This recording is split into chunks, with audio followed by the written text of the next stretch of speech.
I'm going to talk to you from both sides. So as a recruit and then as a sister, how recruitment actually was. I felt the strongest connection with the house that was the only house that accepted plus size women. I'm not going to lie to you. There are going to be moments, even in Greek life, where you're not going to be happy. Someone's going to upset you, someone's going to hurt you, someone's going to do this, someone's going to do that. It's real life. And you can't just expect it to be this bubble of perfection because that will never happen. And eventually, I actually ended up leaving my sorority, not because I didn't want to be a part of it anymore, but because I wanted to study abroad. And I didn't have the money to continue paying my dues as well as pay for my trip. So I ended up leaving my sorority, and the reason why I can't tell you which sorority I was in is because I had to disassociate myself with them. And although I still know all the secrets and all this stuff, I can't share that. I wouldn't want to share that. I mean, the sheer level of anxiety I felt when I was trying to be accepted, like, it was just so overwhelming. And I really didn't, while I don't want to say that I was nervous, I was uncomfortable.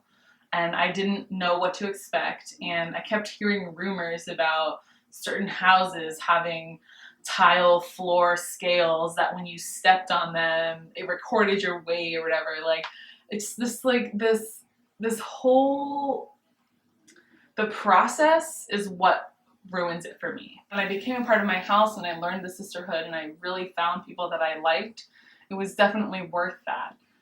But I just don't think that the whole process of recruitment is really like fulfilling or fun, or I just kept getting the feeling like I would not be a part of any other house other than the one that accepted plus size women. In my house, it's not to say that we were all plus size. We ranged in sizes 2 to 20, but you know, we were the only house that took women that were plus size. And I kind of went into it hoping that it wouldn't just come down to that, but in the end, I ended up meeting the women that were the most down to earth and the most relatable. Not even relatable. I don't want to use that word. I just want to use, they were just welcoming. They weren't like presumptuous. You know, the general idea of sororities and fraternities is to pick the specific people that you want to be a part of it, and I get that. At the same time, it's clearly excluding an entire group of people just because of how they look. And then when someone does accept them into their sorority, their like friendship, whatever else, it's like looked down on and made fun of. And there was a gossip website, an anonymous gossip website about my university. The majority of what they said about my house was extremely rude comments about our weight, how we look, who we're dating, and who we have to like slum it with. Like, it was just so disgusting. People could write anything anonymously and there was no way to delete it. They could say whatever they want, and more often than not, it was always something about our weight.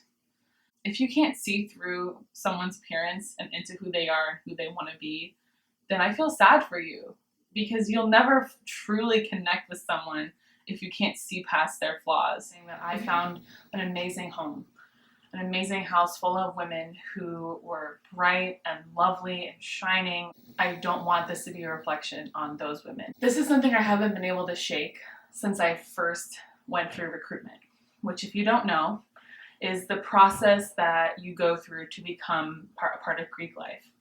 And that in my first year in my dorm, I was in an all-girls dorm. I didn't choose that, that's just what I was given. And my roommate was actually in a house, and she was in the same house with like 5 other girls on our floor, in our hallway. So I always kind of felt left out because I wasn't really a part of it and I really wanted to join. Plus, I am a legacy, which, if you also don't know what that means, legacy is someone who has an actual blood relative, someone who's in a certain sorority. And when you become a part of that house as well with your relative, you are what's known as a legacy. For me, doing recruitment, it felt so like, I don't want to say the word fake, because the conversations that I had were actually real conversations, but it just didn't feel natural because as you walked into the house, you were all in a numbered line, and those numbers corresponded to the girls' numbers inside. Girls on the inside knew my name, where I was from, who I knew in the sorority, what I was interested in, all this kinds of stuff. But at the same time, you do have to organize something so that something can happen, so you know. And I actually had a really cool conversation with the girls on the first day because they're talking about this famous novel called Naked Lunch. We actually studied that in class a little last year, and then I'm like, I'm actually wearing it today on my eyes because it's an eyeshadow by MAC, Naked Lunch. And so we all kind of laughed about that. It was the first 2 days of the week-long process. We just met all of the 16 houses. And so I went home that day and I was kind of discouraged and I didn't know what was going to happen the next day. And what happened the next day, which was the first day that the parties began, like the actual longer than 2 or 3 minute conversations that you would have with specific people, I didn't even have to go because I was only invited back to 3 houses.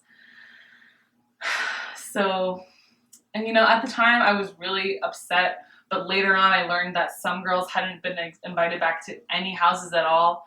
So that was really difficult for me. I got a call from my row gamma, who is like a guide, like the person that's bringing you through all this stuff. She's like letting you know how the process is, all that stuff. She called me and told me that I had 3 invitations. I could come in tomorrow. And I remember being really upset and crying and asking her if that was normal. And she said it was, but I knew that it wasn't. And it was just really wasn't fun. I didn't feel good about it. And actually, I do remember that day though, Mike and I went to the animal shelter and I got to cuddle with this huge cat.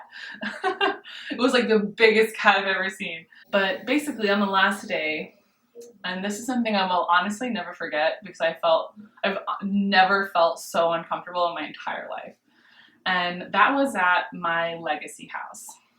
And on preference day, it's like the best day. Everyone's gonna pick their house, they're gonna find their home. The conversation that I had at the house on the last day, the girl basically told me to follow my own path, which is not a mean thing to say until you consider the fact that she's basically telling me not to be a legacy at her house.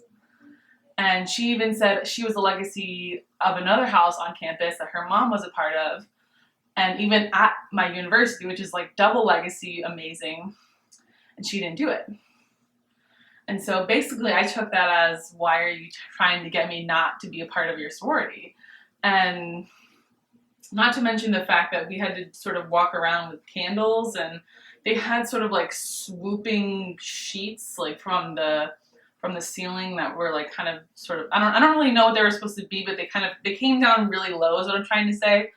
And I'm 6 feet tall. I was wearing heels, tallest person around. And I almost dropped, I almost caused a huge scene because I couldn't figure out where I was supposed to go. I was the last one in the line. Everyone was staring at me. Like, that whole experience at that house was so uncomfortable that when I finally went to the house that I became a part of, I felt like, this is it. This is exactly where I want to be. I met my little, I didn't meet my big during recruitment, but I met her a little while after.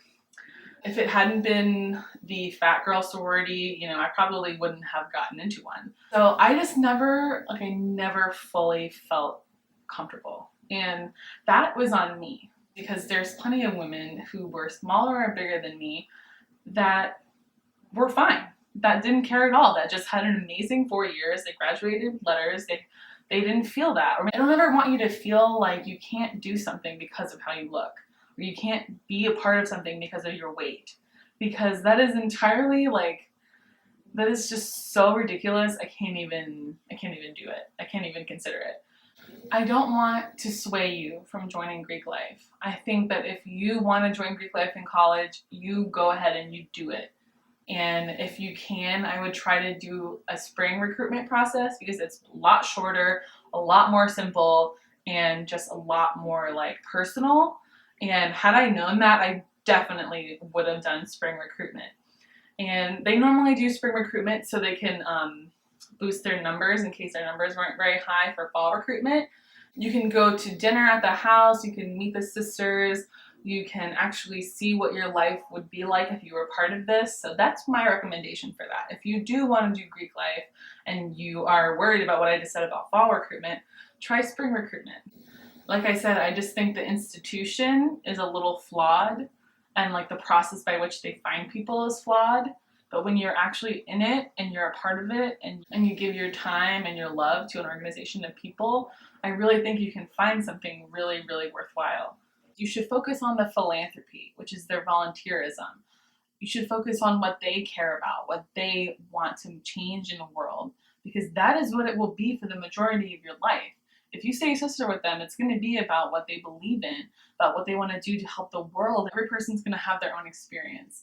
And it's up to you to decide if you want that experience. Let me know if you have any questions about Greek life. Please, I'm not going to answer you if you ask me what house I was in or what school I went to. I won't do that. So just let me know what your experience was, or if you have any questions about Greek life, or honestly, if you just want to know more. So if you have any issues, any questions, any concerns, just let me know. I really would love to help you. Thanks so much for watching. See you next time.